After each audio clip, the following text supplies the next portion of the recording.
નમસ્કાર મિત્રો, સ્વાગત છે આપનું કીર્તિની વાતોમાં. શું બાળપણમાં તમે ક્યારેય રમકડાઓથી રમ્યા છો? શું રમકડાઓને યાદ કરીને તમને બાળપણ યાદ આવી જાય છે? તમારું પ્રિય રમકડું કયું હતું? શિક્ષણ અને રમકડાઓને કોઈ સંબંધ ખરો? શું રમકડાઓ દ્વારા કોઈ શીખી શકે? શું વાર્તાઓ બાળકોને ક્રિએટિવ થિંકર્સ બનાવી શકે? શું વાર્તાઓ જ એક પર્યાય છે શિક્ષણ માટેનો? બાળપણ અને શાણપણ, આ બધા જ પ્રશ્નોના જવાબ માટે આજે હું આપની સમક્ષ લઈને આવી છું બાળકોના પ્રિય અને લોકલાડીલા એક જીવતા જાગતા રમકડાને, જેનું નામ છે રઘુ રમકડું. નમસ્કાર મિત્રો, સ્વાગત છે આપનું કીર્તિની વાતોમાં. આજે આપણી વચ્ચે ઉપસ્થિત છે શ્રી રાઘવભાઈ કટકિયા, જેને આપણે સૌ રઘુ રમકડું તરીકે ઓળખીએ છીએ. રાઘવભાઈ, આપનું સ્વાગત છે કીર્તિની વાતોમાં. કીર્તિ એટલે પ્રગતિ, એટલે આજે આપણે વાત કરવાની છે બાળકોની પ્રગતિ અને પ્રાથમિક શિક્ષણમાં વિદ્યાર્થીઓની પ્રગતિ કઈ રીતે થઈ શકે એ બાબતમાં. રાઘવભાઈ, અમારા ઘણા દર્શકો છે જેમને જાણવું છે કે બાળક અને રમકડામાં શું ફેર હોઈ શકે. એક બાળકને રમકડું કેટલું પ્રિય હોય? શું રમકડા એ જ જીવન છે બાળકો માટે? જોઈએ કે આપણી ઘરે બાળક હોય અને આપણી ઘરે ન હોય બાળક, અને આપણા આસપાસ વિસ્તારની અંદર પણ બાળક રમતું હોય, એ બાળક જો રડતું હોય અને એના ઘરના વ્યક્તિ પાસે કોઈ વસ્તુ ન હોય અને બાજુના કોઈ વ્યક્તિ હોય તેની પાસે પણ રમકડું હોય તો એ બાળકને આપે તો બાળક રડતું બંધ થઈ જતું હોય છે. તો બાળકને એ રમકડા પ્રત્યેનો પ્રેમ હોય છે, કોઈ વ્યક્તિ પ્રત્યેનો પ્રેમ હોતો નથી. એટલે બાળકને છે હંમેશને માટે એ રમકડું પ્રિય હોય છે. સરસ. બીજું મારે એક પ્રશ્ન તમને કરવો છે. સ્કિલ બેઝડ લર્નિંગ અને એક્ટિવિટી દ્વારા શિક્ષણ એ બાળકોના વ્યક્તિત્વ વિકાસ માટે કેટલું મહત્વનું છે? ઘણી વખત આપણે ઉદાહરણ આપતા હોય કે દરેક બાળકની શીખવાની જે ક્ષમતા છે એ કંઈક અલગ હોય છે.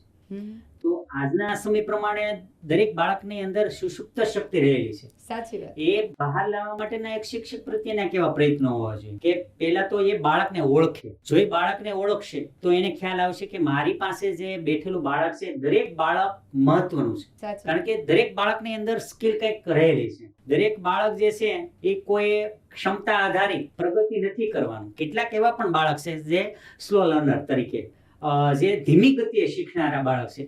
તો એ બાળકને તમે કોઈ બીજું કાર્ય વર્ગખંડનું સોંપો તો એને આવડતું હોય છે. સરસ વાત જણાવી. પણ વાંચતા કે લખતા નથી આવડતું તો એવું ન સમજી શકાય કે આ બાળક સાવ ડફોળ છે કે કઈ એને આવડતું નથી. એવા જે શબ્દો જે છે એનો આપણે વારંવાર ઉપયોગ ન કરી શકીએ. શિક્ષક તરીકે બાળક પ્રત્યેનો પ્રેમ હોવો જોઈએ કે બાળકને ઓળખવા માટેનો. આપણા વર્ગખંડની અંદર 35 કે 40ના જે વિદ્યાર્થીઓ બેઠેલા છે, તો દરેક વિદ્યાર્થીઓ જે છે એ કઈ કલેક્ટર તો નથી બનવાના. દરેક વિદ્યાર્થી છે એ સરપંચ નથી બનવાના ગામના. દરેક વિદ્યાર્થી બેઠા છે એ ધારાસભ્ય નથી બનવાના. દરેક વિદ્યાર્થી બેઠા છે વડાપ્રધાન નથી બનવાના. પણ એનામાં રહેલી જે શક્તિ છે એના આધારે જો બાળકને બાળપણથી જ ખીલવવામાં આવે કે તેનામાં કઈ તાકાત રહેલી છે, કેવી શક્તિ છે, તો બાળકને ઓળખવાનો છે. કેટલાક એવા બાળકો છે સારામાં સારું ચિત્ર બનાવી શકે. કેટલાક એવા બાળકો જે છે સંગીતની અંદર સારામાં સારું એ જ્ઞાન ધરાવતા હોય છે. એને તબલા વગાડવામાં આપો તો એને આવડે છે, સારામાં સારા મંજીરા પણ વગાડે છે. અને ઘણી બધી આપણે રીલ્સ પણ જોતા હોય છે. નાના બાળકથી લઈને મોટા વ્યક્તિઓ ફક્ત એક રીલ્સના કારણે અત્યારે વિશ્વ વિખ્યાત તરીકે ફેમસ થઈ જતા હોય છે. તો શું આપણે બાળકને એવું ન કરાવી શકીએ? તો એ સ્કિલ બેઝ લર્નિંગ છે કે તમે પેલા બાળકને ઓળખો ને એ બાળકને એક ગતિ તરફ આગળ વધારો કે જેના કારણે એ બાળક જે છે એની સુષુપ્ત શક્તિને બહાર લાવવાના પ્રયત્ન કરી અને એ બાળક આગળ વધતું રહી શકે. સાચી વાત કીધી. એક વાત છે, નાનપણમાં આપણે એવું સાંભળ્યું હતું કે સોટી વાગી સામસમ અને વિદ્યા આવે ઘમ ઘમ. તમારું શું માનવું છે એમાં? એ સમય દરમિયાન તો મેં પણ ખૂબ જ માર ખાધેલો છે. અને જોઈએ તો પહેલું અને બીજું ધોરણ મારની બીક તો ભણવા જ નથી ગયો. અને જોઈએ કે કોઈક એવા શિક્ષક આવી જાય કે જેના કારણે જે પેલા વાત કરી કે કંઈક ક્રિએટિવિટી લઈને આવે તો બાળકને શાળા ગમે છે. શા માટે શાળા ગમે? તો એની પહેલા તો એને શિક્ષક ગમતા હોવા જોઈએ. જો એને શિક્ષક ગમશે તો શાળા ગમશે. નહીં તો એને સવાર પડે કે એમ થાય કે ચાલો સ્કૂલે મોકલવાના છે તો એ બાળક જે છે એ સ્કૂલે જતા ડરે છે. પણ એને એમ લાગે કે ત્યાં પેલા ટીચર છે એ મને રમતો રમાડશે, આવું કરાવશે. એના કારણે બાળક આવે છે. કેટલીક એવી પણ જોઈ પરિસ્થિતિ સર્જાણી છે કે જ્યારથી આપણે સોટી મૂકી દીધી છે, બાળકની અંદર ઘણા બધા એવા પરિવર્તનો આવે છે કે આવે જેના છે. કારણે એને કંઈ કહી નથી શકતા, એના માતા પિતા પણ નથી કહી શકતા. હમ. અને જે નથી કહેવાથી એના કારણે અમુક ઉંમર થાય, એના પરિવારની અંદર કે સમાજની અંદર એ આપણે જોઈએ છે બનાવ બનતા હોઈએ છે. સાચી વાત. તો થોડી ઘણી એના પ્રત્યેની સજા તો હોવી જોઈએ.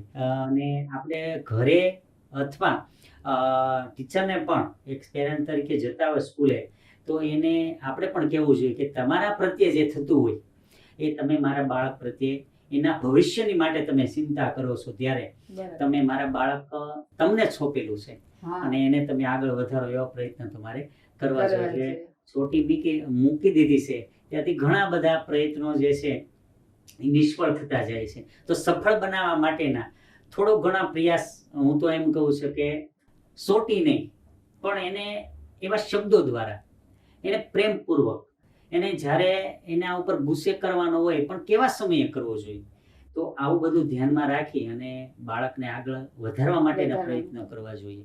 અને બંને તરફથી હોવું જોઈએ, ફક્ત એક શાળા કે શિક્ષક કે પ્રિન્સિપાલ હા. તરફથી નહીં, પણ જો એના માતા પિતા પણ આ બાબતમાં થોડુંક ધ્યાન આપે તો આવનારા સમયની અંદર જે બનાવો વધતા જાય છે હા હા. એ બનાવોને આપણે જે છે એ અટકાવી શકીએ છીએ. અટકાવી શકે.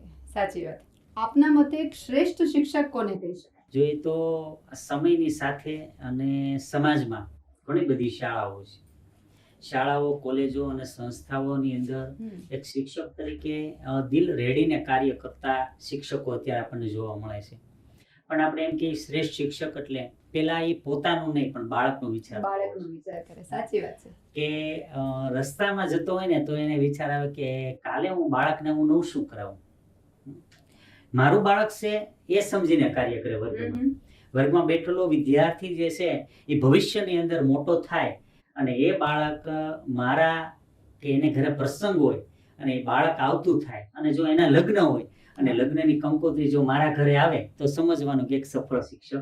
સાચી વાત. એટલે એમ કહેવાય કે દરેક શિક્ષક અત્યારે કાર્ય કરે છે, એની સાથે સાથે એ શિક્ષક અને બાળક પ્રત્યેનો પ્રેમ કેવો હોય છે, હમ. એની લાગણી કેવી હોય છે કે જેના કારણે બાળક અને શિક્ષક બંને આજીવન જોડાયેલા રહે છે. અને જોડાયેલા. પ્રાથમિક શાળાનો શિક્ષક જે છે એ હંમેશા માટે બાળકની માટે યાદગાર હોય છે. યાદગાર. અને કોઈ કોલેજના શિક્ષક યાદ નથી રહેતા બાળકને, પણ પ્રાથમિક શાળાના શિક્ષક તેને યાદ રહે. કારણ કે એકડો જે ઘૂંટવાની જે છે, પગથિયું જે ચડવાનું જે છે શાળાનું, એ પ્રાથમિક શાળાના શિક્ષક જે છે એ તેને આપતા હોય છે. એટલા માટે બાળકને આજીવન યાદ રહેતા